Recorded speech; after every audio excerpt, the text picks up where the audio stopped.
data science, AI, ML, Gen AI, etc. Right? So that's what we're going to talk about today. We'll start with the best practices for a data scientist in a day-to-day work, like what a data scientist do or does in a project. So whenever they receive a project, how do they work on the project? What are the best practices they follow? What are the tools and techniques they use to solve a problem? Right? We'll start from there, then we'll go to the job market, and then we'll talk about the career path, like how you can become a data scientist from your current experience to moving into a data science experience professional. Okay, so let's get started then. What is data science? So, as the name suggests, right? So, you are applying scientific algorithms on the data, right? So, data science is actually nothing without data. So, you imagine that you are analyzing some situation, you actually get the data of that situation, apply certain algorithms. There are a set of algorithms that are available to you. You read them, you research them, you understand those algorithms, and you apply those algorithms on the data. And after applying that, you get the results. Those results are in the form of the insights that you present to your stakeholders, right? That's an end-to-end flow of a data science and definition as well. So the idea is that if you receive a project, then how do you start working on that? Like, what are the steps that you follow, or what are the what is the flow of data science? Something that is presented on the right hand side.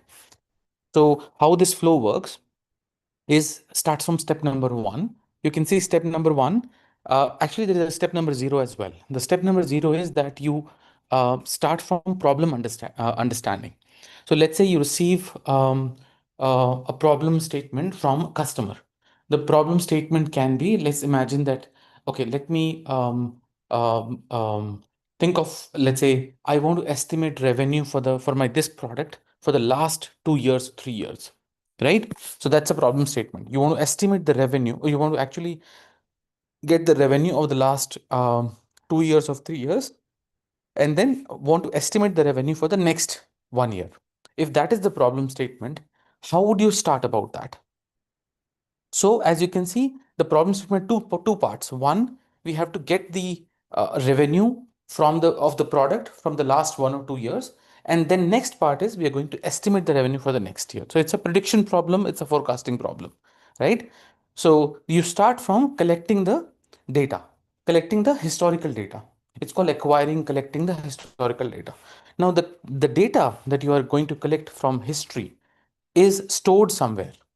That storage is there in the databases, which is the which could be the SQL databases or no SQL databases. And there are modern databases as well, which are mixed of both, like SQL, no SQL, both, right? RDBMS and no SQL databases. So then what happens is the data is stored somewhere in the databases. You need to acquire the data. For that, you use a tool called SQL. SQL is a structured query language, a programming language which you apply on the databases to fetch the relevant data that you need for your problem statement. Last 2 years data, you apply the query and then get the last 2 years of data. So that's where the storage, the data set is sitting somewhere in the databases. You fetch the data. Then the data that is sitting in the databases, right? That might not be the format in which you need, right? Because your requirement is, let's say you want to aggregate the data, and there could be some let's say column formats or data formats which is not relevant for you. You need to change them, right? Maybe the date is stored in a different way, you want it in a different way. So there could be, or there could be some missing value information which is not available, but you need the complete data, right? So then you have to treat those missing values in the data. There could be some outliers in the numbers which also you need to treat, right? So in a way, you're acquiring a data, and from data that which is not in the format which is helpful to you, you need to clean the data. You need to pre-process the data. In data science language, it's called pre-processing. So as a data scientist, you have to apply pre-processing on the data so that you get in the right form for your analysis. So that is step number three. There are, of course, best practices, as I said, to get the clean, version of data so that you apply here at the step number three. So after acquiring, the data is sitting somewhere storage, so you acquire that and then you clean the data. Fourth step is now it's and it happens as well. It's not like possible. It actually happens. The data that you need might be sitting somewhere like in multiple tables, right? It's not only that always you'll find data in one places. See, the organization can be large, right? Large organizations have multiple places where the data is residing. The point is that you might have to go to one place to another place to another place to get the data, which means you might have to join the data at multiple places, right? Or from multiple places to get the right data for your problem that you're solving. Product could be sitting in, now let's say the product is a part of a large product umbrella category. You have to hit the right tables, right? It could be that to get to that product, you might have to go through three, four tables. So that's where you apply certain operations, right, on this to get the right table or right data. So that's where you apply join operations. That is also a property of SQL or no SQL databases, right? You fetch the data and then you join the multiple tables to get the right data for your analysis that you need, right? And then not only that, sometimes for analysis also you have to do the integrations, right? You have to join multiple data. It's not only that you always need the data for fetching. You might have to combine one or two databases to get to the right analysis, merging the data, we call it, or combining the data. Then, so after cleaning, after pre-processing, after combining, you get a final set of data, which is the form or the required data for your analysis. Then you perform analysis steps. So our analysis was we wanted to estimate the revenue for the next 1 or 2 years. We wanted to forecast that. That was the initial problem statement. So first part is complete. Now let's use the second. Let's do the second part, which is forecasting or predicting. There we apply certain forecasting algorithms. There are algorithms, there are predictive algorithms or forecasting algorithms that we use to forecast or predict or estimate the revenue for the product for the next couple of years, right? So there are time series data set, time series algorithm. There are direct predictions you can make, like using predictive algorithms like models, supervised learning models, which we can use to predict the revenue. So in that case, what happens as a data scientist, you should know the algorithms that will be fitting in this situation, right? The algorithm fit for this problem. You need to know like which algorithm will help me to get the estimate of the revenue, right? So that's a knowledge of the data scientist has to have to apply that. So that's why you apply those. You apply those algorithms and then come to the conclusion, right? So that is the analysis step. Here you use tools like Python to write the which as a language, because Python has certain packages. Python has modeling these machine learning algorithms, the time series forecasting algorithms that you use to predict, and as well as that's a tool level knowledge, but technical level also you need to know like, which algorithm will fit here. So you need to study a couple of algorithms to come to the to one algorithm which will fit in this scenario. Then the next step is the step number six is presenting that to stakeholders, right? How do you present it? Now, it can happen that once you, let's say, predict, right? So you need to make it presentable to stakeholders. Your stakeholders might be non-technical person. They might not be aware of the technical terms or the algorithms. Let's say let's say you applied ARIMA, SARIMA models. They would not know about ARIMA or SARIMA models, or let's say profit algorithms. So let's say XGBoost. So then what do you do there, right? You need to share your insights in a non-technical way. You prepare slides, you create charts or visualizations, which you can use tools like Tableau, Power BI, like ClickView, ClickSense, etc., to present your data. So that's conversion, like that's actually converting the a technical data to a non-technical form so that your stakeholders can understand, okay, this is what you applied and this is what we are saying in the output. Because they have to always, or as a data scientist, you have to help them to link the problem statement with the solution that you have. If you're not able to link the two, the problem statement and the solution that you're providing, then it's a waste of time for both, right? So that you make sure that you are presenting the data in such a way that is understandable and linked with the problem statement. And then they have to take action, because once they understand your output, then they can take certain actions, right? So for example, let's say the revenue is going down for certain regions, for a product, then they have to take the required action, right? It could be maybe supply chain issue, it could be maybe inventory issue, it could be maybe marketing issue. So they have to figure out, okay, why this is happening. If they have to increase the sales there, to increase the revenue, they need to have the data, and your analysis is the backup, is the data for them, right? As a proof they can use um, um, to back up their strategy, right? And that's where the solution of the problem you provided from yours as a data scientist. So what did you do in the whole cycle? You took a problem statement, you converted the problem into a data problem, you analyze the data. After analyzing, you share your recommendation, and then converted the data into an insight for your business, for your stakeholder. Stakeholder took your insights and then took certain actions, number of actions that they had to take on your analysis, which was like required or due, right? So that's how you contribute to the business. And let's say there is a revenue jump of 5% in that, next year, of next 1 year or 2 year, that's your contribution. Or you actually help the business to grow by 5%. That's how you add value, like, or measure value as well. Okay. So this is the data science algorithm contribution to the business. Now, how that process internally works, right? So is something also we need to know. So for example, here, if you see, like, talk about how the models are built. Again, many audience, like many people here are not, might not be aware of the whole end to end, like the flow of the model. So let's take it as a pinch of salt as of now. But you will be understanding more as you learn about data science on data, like, in the um, in your routine, right? So I'll not go into detail of the technical part and all, but this is the generally I'll try to make it non-technical or keep it non-technical as much as I can, but it'll help you to understand like how the flow works, right? That's why it's covered here. So for example, first, when you receive the data, as I said, you do perform cleaning, sanity checks on the data to make sure the data is in the right form. Then you generate insights on the data. We call it exploratory data analysis.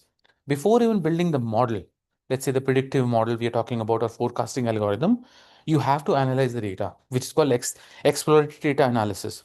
Exploratory meaning that you are exploring the data because you might also not be aware of the insights, like how the data will come up, what kind of insights it might show, right? You need to understand that, and then accordingly you have to choose the algorithm. EDA, or call exploratory data analysis, helps you to choose the algorithm as well sometimes, right? Which is equivalent to data pre-processing, because you perform data pre-processing, data cleaning, which I talked about. Then once the data is ready in the form you want for the model, you choose an algorithm, which is the model building part. You select an algorithm. Now you have the knowledge as a data scientist of a number of algorithms. You find out, okay, in this situation, this kind of problem will fit. Then you start building the model accordingly. Check the performance of the model. After checking the performance of the model has to go through a certain number of steps to go to the final step. What are those steps? Those steps are, once you build the model, you have to validate the model. Model should be validated across different scenarios, on unseen scenarios specifically, whether this actually solves the problem or not. That is the model validation process. Again, we'll not go into details of the model validation because that's a part of the whole model development and validation process. But idea is that if you're building something, in a way, you're experimenting whether this is working or not. And if it's working, then only you go ahead and deploy the model. Deploying the model means then making the model live for the customer, for the solution that you have. And that's your final version of the model. Okay. So, so this is how the models are built, right? Or the predictive algorithms or AI ML, any model, any, like, whether it's a data science algorithm or anyone talking about machine learning, deep learning, or Gen AI algorithms are built like that. Now, what are the skills required, right? So we talked about like the best practices of a data scientist they do on a day-to-day basis. What are the skills required? Now, of course, there are few skills that are needed, right, to know about the data science processes. So I talked about a couple of tools. If you um, if you paid attention to the if you paid attention to the first slide that I was talking about, right? I talked about SQL, I talked about Python, Tableau, and then few number of algorithms in machine learning. So what is that? Those are the technical and tool level skills that you need to become a data scientist. So SQL is a structured query language, a programming language. Python is a Python programming language we use to build the models, to analyze the data, Tableau to visualize the data. Right? These are tools that we need to learn to become a data scientist. And then you have algorithms, which are machine learning algorithms, AI algorithms, deep learning algorithms, and GenAI algorithms these days to become a data scientist. Right? You need to know, okay, whether if this is the situation, this algorithm will work. If this is the situation, that algorithm will work, so on and so forth. Right? So that is what the skills that are required. Right? So the last section that you see, the technology skills, actually talks about that. Right? So of course, after Python, you have R, which is also people use in research in some areas, but not like Python is the most common one. SAS is also there. Few banks, financial services organization use SAS as well, which is statistical analysis software. But primarily, it is Python that is like that has the largest market share. So that you use as a technology skills or tools, right? But apart from that, two more skills are there. One is the business acumen that comes as you become experienced in the industry, right? So when you say business acumen, is that the business knowledge that you have while solving a problem. So let's say, and that's where the experience part, we talk about. So let's say you're working in a retail industry for many, many years, right? So now you have the knowledge of retail industry, like how problems are solved, because it can very well happen that in one industry, the problems are solved in different way in another industry. For example, retail industry use algorithms like recommendation engines, advertisement technology, marketing technology, etc. Versus if you're in a fintech, you work more on the fraud detection use cases, let's say identity management, let's say loss aversion. So different set of algorithms are used in the finance versus let's say retail industry. Similarly, if you're in some other domain, for example, in financial services domain, stock market and all that, time series are more used in general, right? Where the data is time dependent. So it depends on data, it depends upon the domain. So what happens is that if you are an experienced professional, right? So you need to, or as you become experienced in the data science world, or even in general as well, you need to have a strong business acumen, which means you need to know your domain very well. Otherwise, it will be very difficult to understand data because you have to ultimately link the data to the problem or to the solution of the problem, right? So that's why what happens is that strong business acumen is required to become a good data scientist over the period of time. That becomes a skill, but not for freshers. Of course, like for freshers, is understood, right? They start their career, but then it's good to them for them as well to become, you know, let's say if you're part of one industry, spend couple of many years in one industry, then it helps you to become a good data scientist because acquire that skill and then over the period of time. Then comes the other skills, right? Mathematical expertise, statistical expertise. So one point there is that you don't have to become a statistician or mathematician to become a data scientist, but you should have basic math skills. You know how the number system works. You should know how the algebraic, like solve a polynomial equation, basic things, basically like how the algebra works, linear algebra especially, but at a basic level. And that is covered in your basic data science courses as well. So don't get frightened by this fact that, I need to be, I need to know maths or I need to know stats, then only I'll become a data scientist. Of course, it is required, but again, you don't have to be an expert in this area to do good, right? You can still do good as long as you are sufficiently or like meeting the criteria for that. And we'll talk about those details, like those skills later as well. Okay. So then after talking about skills, right, let's now move to the roles and responsibilities of people, like for people who are in the field of data, right? So what are those R&Rs? So there are three roles that generally, like you will see, if you see on LinkedIn as well, these three roles are very much related to the data field, right? First is the data engineers, which are actually you can say they are the on the engineering side more than data science side.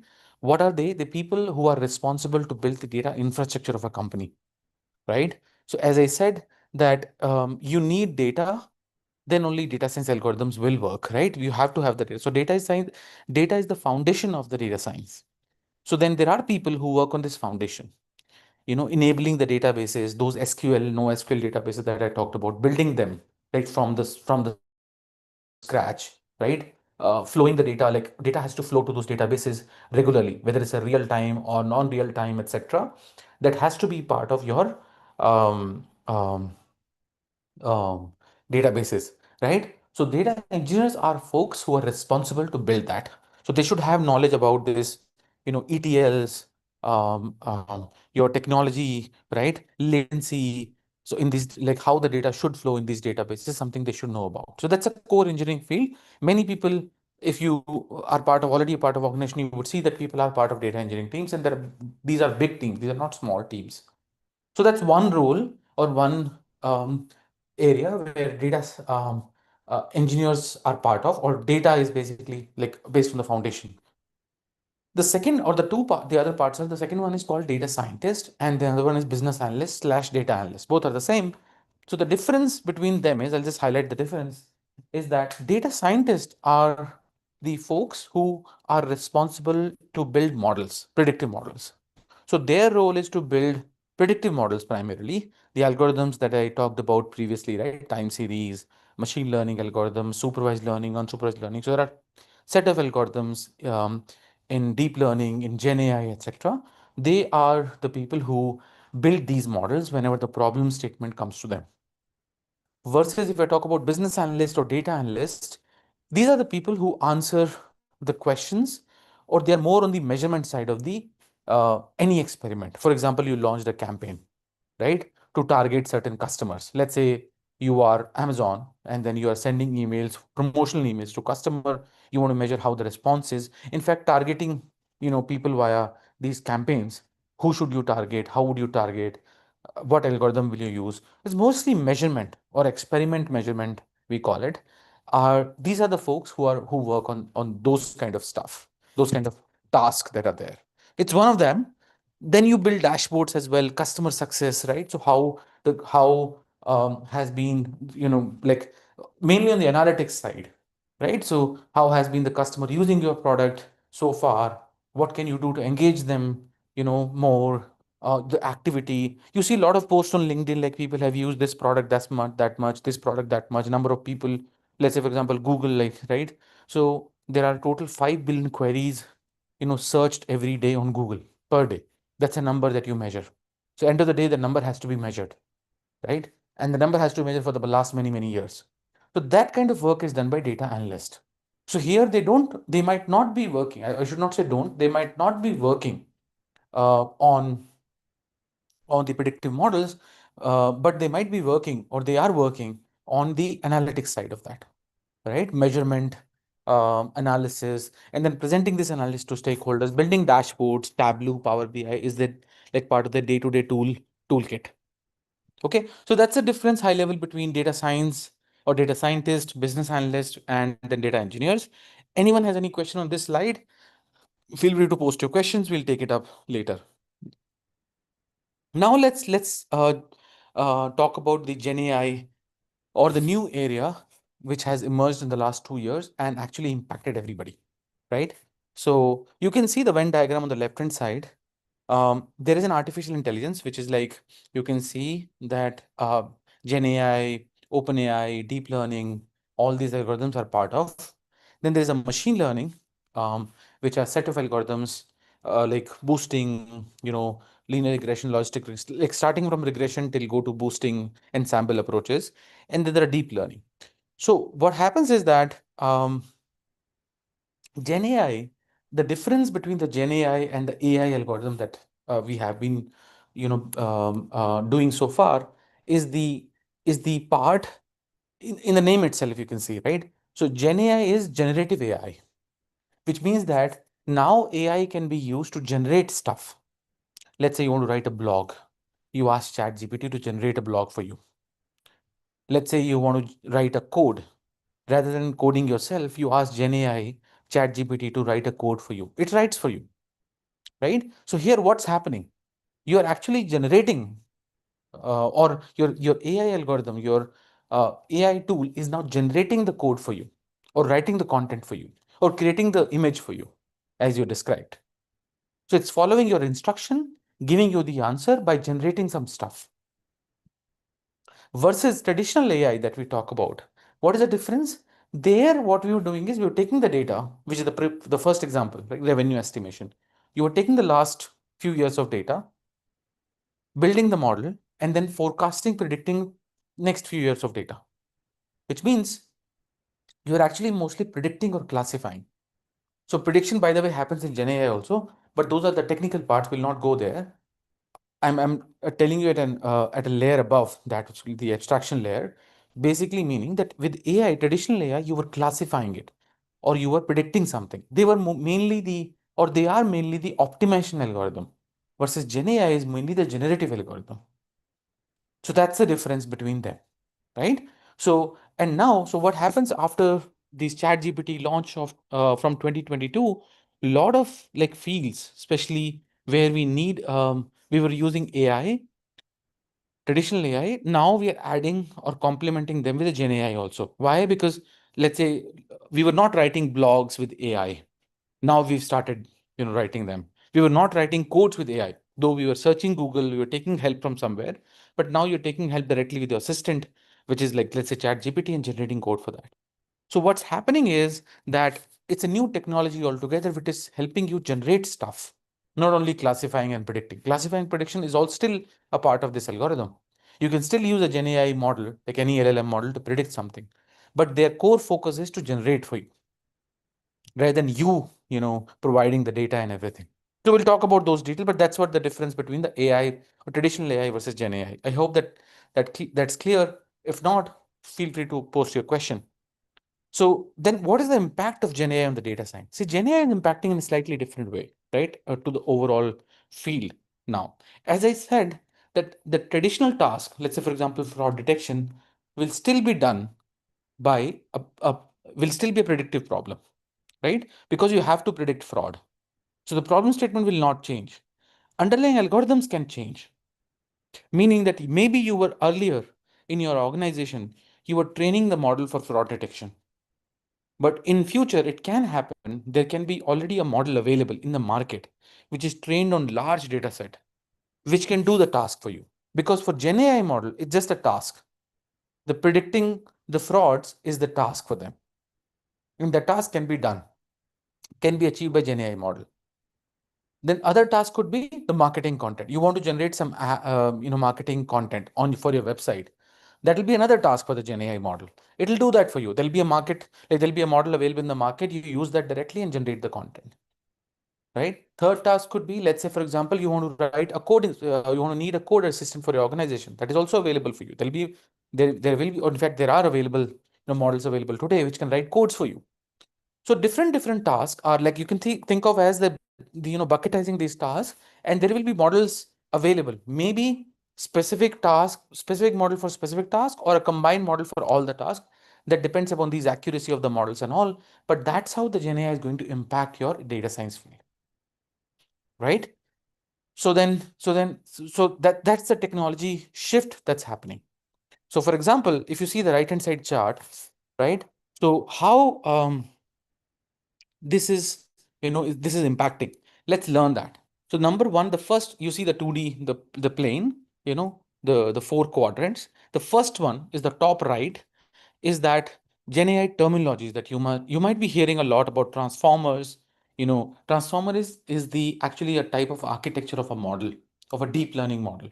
Transformer is an old technology. It's available since 2017 from Google. Like, Google built this transformer algorithm that is available to you. So underlying architecture of these LLM models are transformers only. AI, ML we talked about. How do you the prompt engineering? How do you interact with these LLMs is more important now. Earlier, if you had to become a data scientist, right, you need to know coding. Now it can happen that you still need coding, but you might not be using the coding on a day-to-day basis, right? You still need to learn coding for debugging, for some issues from, like, to create something new. But then on a day-to-day workflow, you might not be using coding that much. That's why every organization is now pushing, for code assist. Code Assist or Copilot or Cursor, Replit, these kind of tools are there who can generate code for you, right? And how do you then what is the way to write models? Now, actually, you're using prompt engineering, which means that now you're sending prompts to these Gen AI tools, and these prompts are generating codes for you and giving you the output, using that output and directly applying in your workflow. So then what happens is that even non-technical or less technical people are also becoming coders in a way, right? Because ultimately you have to write a good prompt to send it to, let's say, a Gen AI tool, and Gen AI tool provides you the code. You use that code to build the model, right? But this doesn't mean that you don't have to learn coding, because still you need to understand the code. If you don't understand, then it won't happen. But of course, the level of understanding can be a little bit, you know, the complexity might be definitely lesser, right? So that's how you interact these Gen AI models. Again, I'll not go into detail because of time constraint, but there'll be a lot of things you can do. Then you use, how do you get this models, access to these models via APIs? So you see that these models are directly available to you via API. You send the API request, you get the response from the model, whatever task you have. Let's say if you are sending fraud detection, you'll send your prompt, you'll get a response whether this transaction is a fraud transaction or not. On the left hand side, the application, the number 3 quadrant, in many areas. Imagine EdTech, right? You have a AI tutor. Imagine Code Assist, which is actually assistance from code. You have a tool in your company which generates code for you whenever you need to write a code. And there are, of course, like number 4 quadrant, making your models your own. You can actually build, not only these are available to you, there are, of course, techniques available in which you can build these models for yourself as well. You can fine tune these models. These models can be available to you. Again, not going into the technicalities of what is fine tuning, what is RAG, but that is available to you, which you can customize these models for your use case specific scenarios. Okay. Let's quickly now move on to the market trends in the data. So that's about Gen AI, data science, AI, ML, roles, etc., or projects, the flow, workflow. Let's now talk about the market, like how the market looks like. So of course, as you can see the chart, and it is also true that traditional jobs are getting impacted by Gen AI. It is going to get impacted in future as well. The idea that you have is that, but still there are domain specific roles available where data scientists will be hired. I don't know if recently, like a couple of days back, I was reading an article in general, like IBM launched a tool, which is like, I think, for the HRs. So especially the ticketing, the low level of task can be automated in HR domain by that AI tool. So in a way, you're replacing humans for that.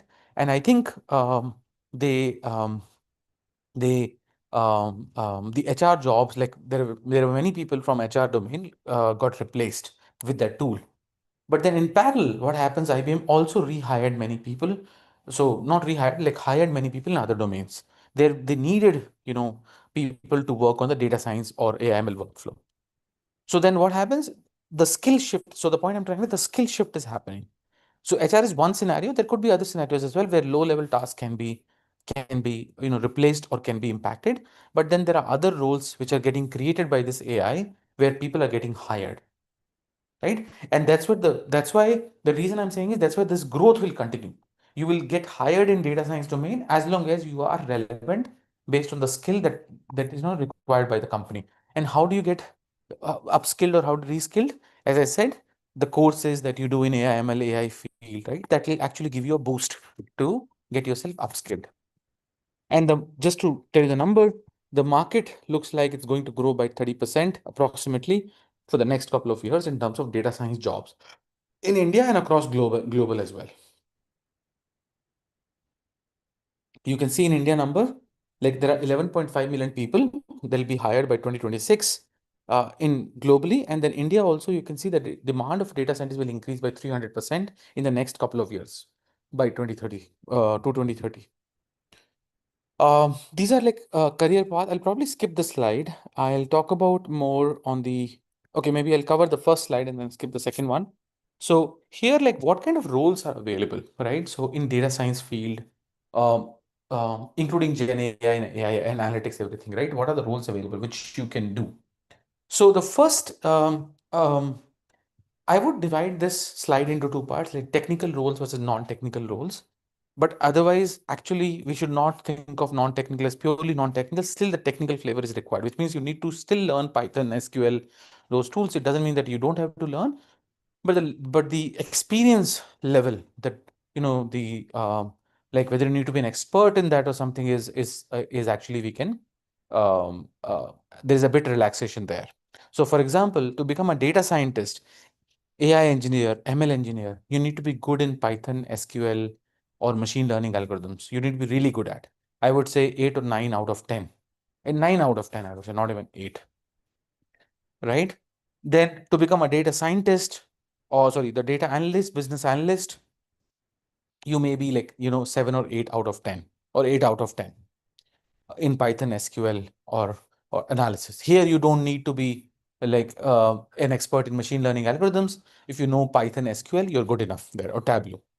8 out of 10 is something that is expected.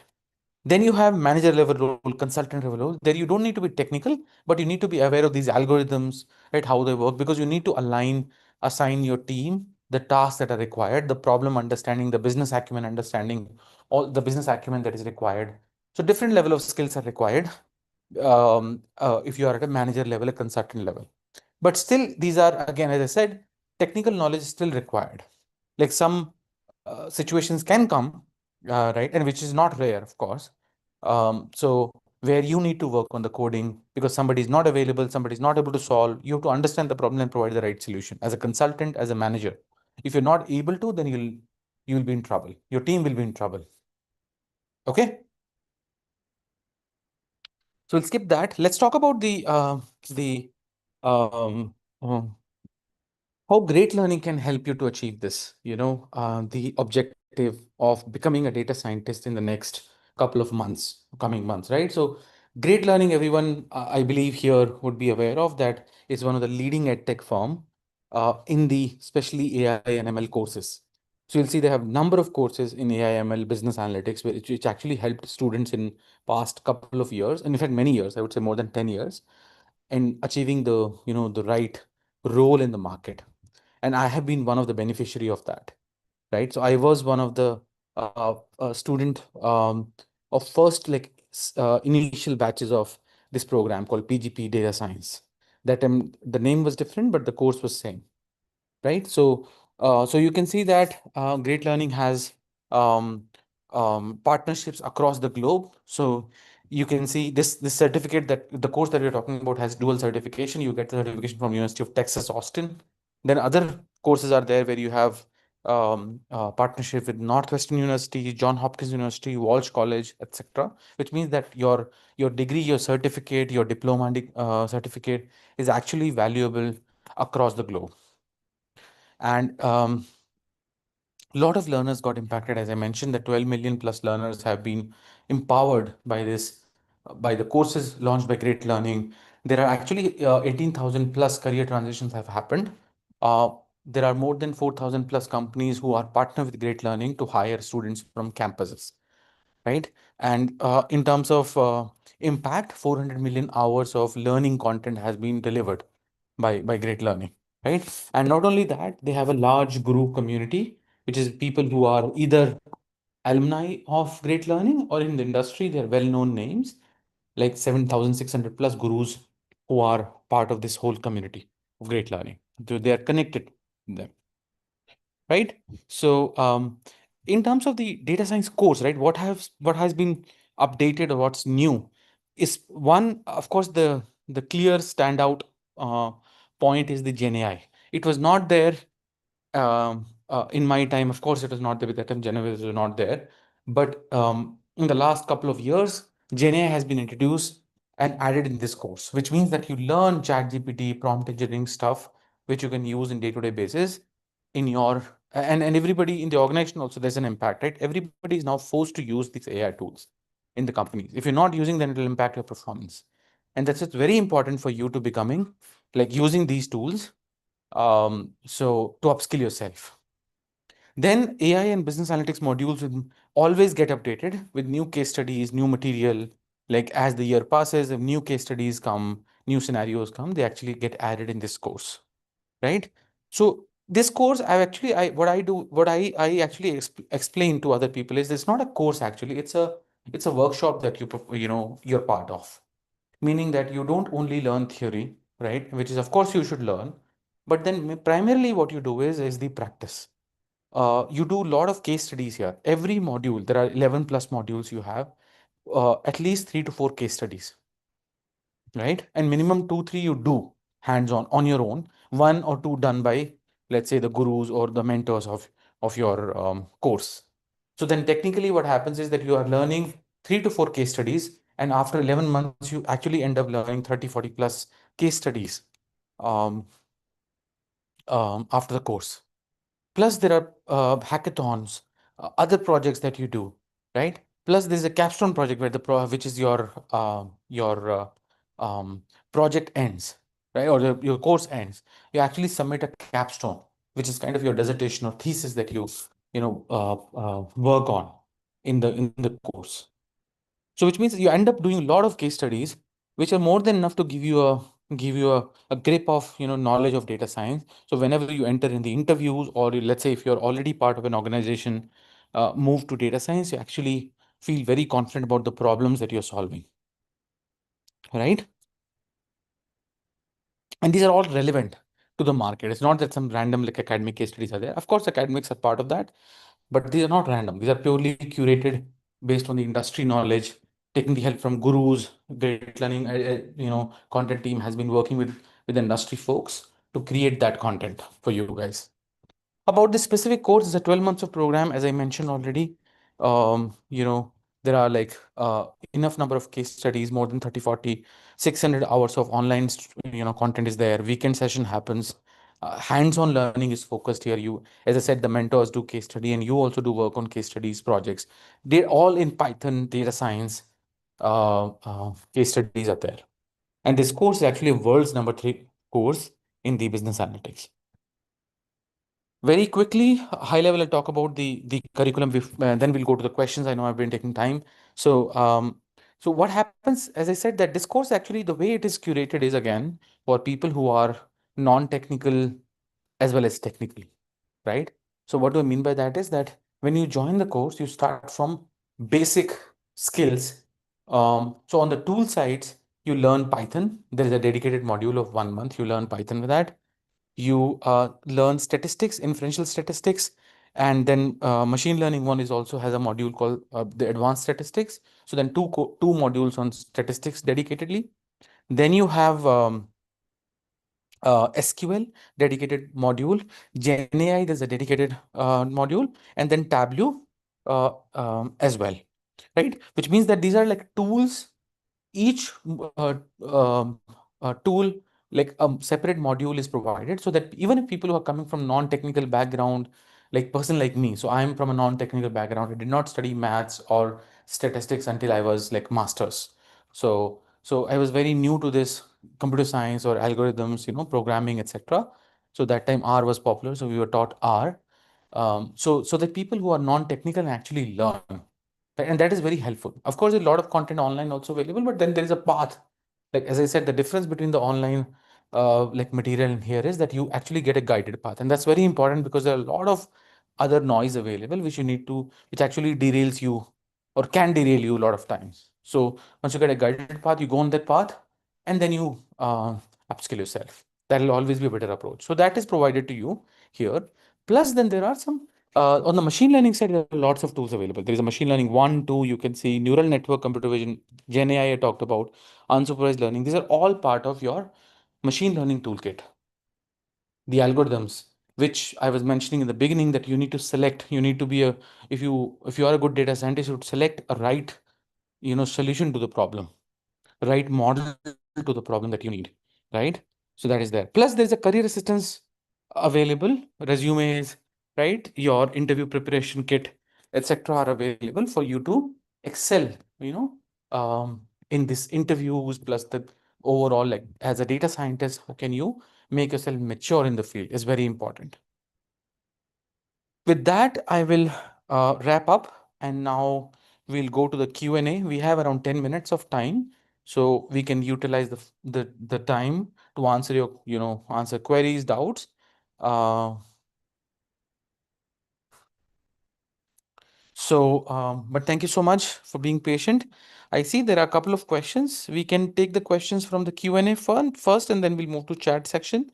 So, okay, the Q&A, I think in the box, the question from Pedindi, you can answer maybe, Smriti. I'll take up the question from the chat if there are any. Okay, so anyone has any questions, please ask. Somebody, Suhani is asking, can you please go over to the career path side? So yeah, I can go to the slide, but can you please post your question?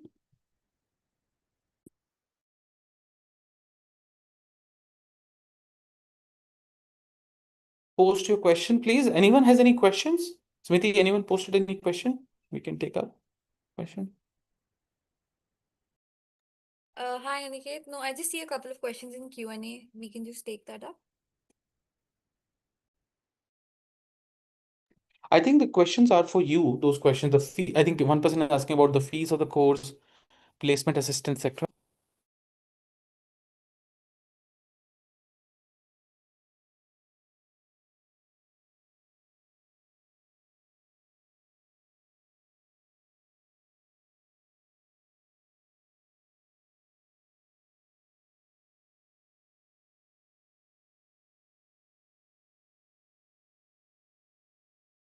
Any question on the career assistance, on the technical skills, non-technical skills anyone has?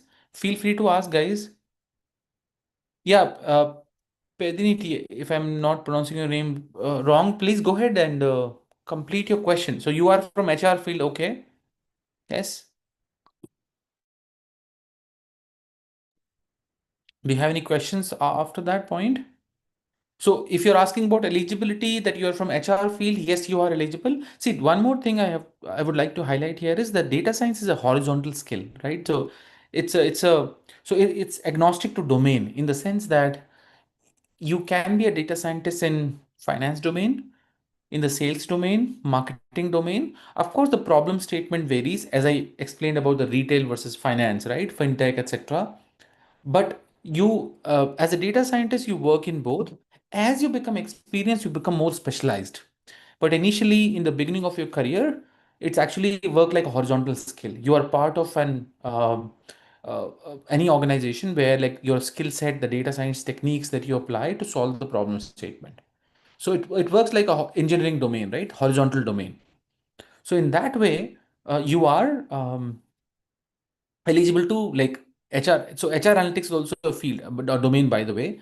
So there are data scientists get hired in the HR field who are building model on retention, churn, NPS, etc. So you can check for those roles as well in that field, if that answers the question. Yeah. Okay. So yes. So HR domain, how it will be helpful. So as I was mentioning, right? So there is an HR analytics domain. So within HR world, HR analytics is one area where data scientists get hired. They build models in the HR side, especially like the predicting the retentions, churn in the company, or the NPS scores, etc. Designing these courses. So these things are covered in the HR domain. Okay. And these are built by data scientists, the algorithms. All these AI ML algorithms are used there, which I talked about. Vikas is asking, I'm a 15 years experience guy in SCM, supply chain management, if I'm understanding this abbreviation. So learning this new, of course, it will be very helpful, right? SCM is one of the area that is adopting AI very, in the recent past, you'll see a lot of jobs are there in SCM for data scientists. Supply chain is one of the area where data science is being leveraged heavily in the last many couple of years.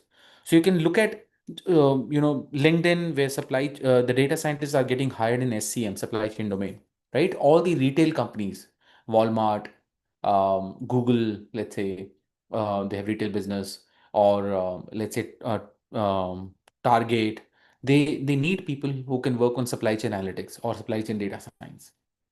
So you are already having a domain experience, so you can actually use the data science knowledge there if you want to be part of that. So you don't even, my point is, you both of you, the HR domain as well as SCM, you don't need to change the domain to become a data scientist. In the same domain, you can actually move to data science, and then because you already have the domain knowledge, it will actually help you to understand, pick up the things faster. Okay.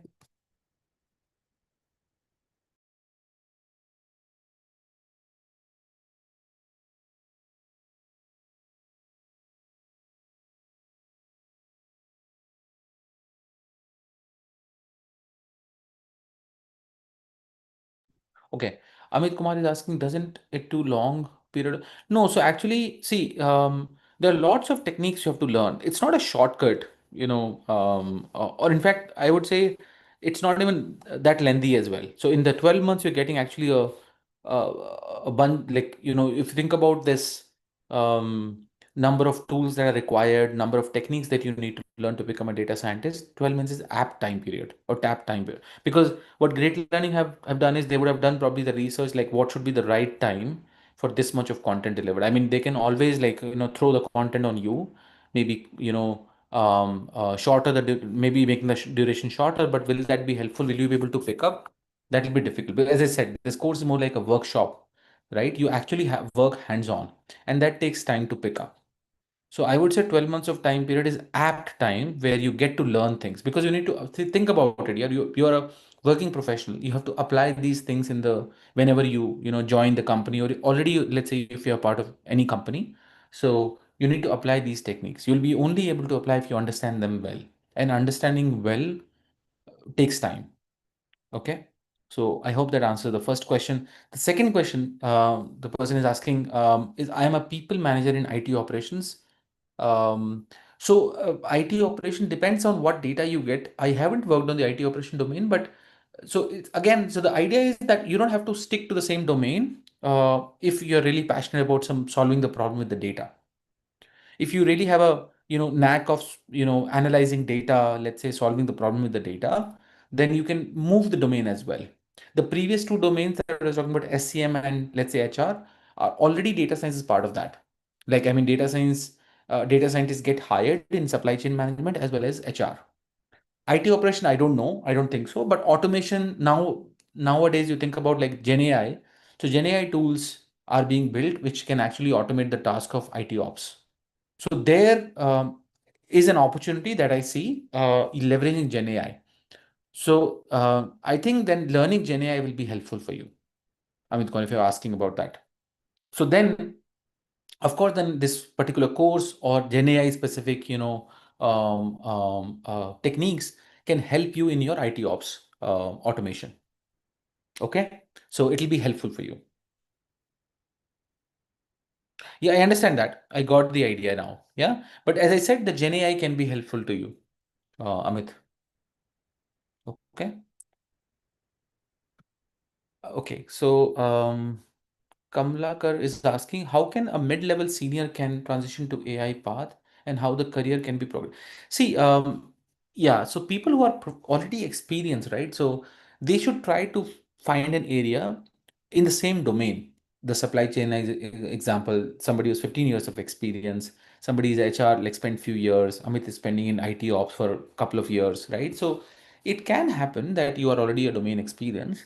Uh, and especially, first thing you need to look at is the data science or AI/ML or GenAI can be used in the current domain? That's one. With the domain I am part of.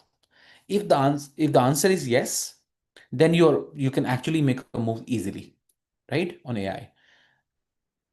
What happens if that is not the case? For example, you are, let's say, maybe somewhere in the I don't think so any domain will be left out in the next couple of years. But imagine, let's say manufacturing, you're one part of a unit where AI/ML is not being used. The idea is, what is the other closest domain, right, where you can move into, in which data science or AI/ML is used, where data operations are being used, right? In that scenario, what can happen is that you can leverage your domain experience along with the data science skills that you picked up recently, right? So that requires, of course, more discussions, like how you can move. I would recommend to reach out to the sales team, or let's say not sales team, then some help from Great Learning to connect with you offline. Like, what is the area that currently you're part of, and how uh, what other domain you can move is spending couple of years. Especially people, I'm talking about people who are like 10 plus years of experience, so that they don't have to start from the beginning. right? Their career. They can start from somewhere. What that somewhere, will be, it's something need to be discussed deeply. It's a more nuanced answer that I don't want to give it here, but probably I would recommend another session, to talking about transition, like what are the other areas where you can move to. But the answer to answer your question, it's definitely possible. People have done that in the past, even if the domain is not matching. So the idea is that you need to find a closest domain where data is used, and if the data is being used, GenAI, AI, ML can be used in that domain. Okay. I hope that answers the question. Kamlakar, can you confirm? If you have any follow-up question, happy to answer that.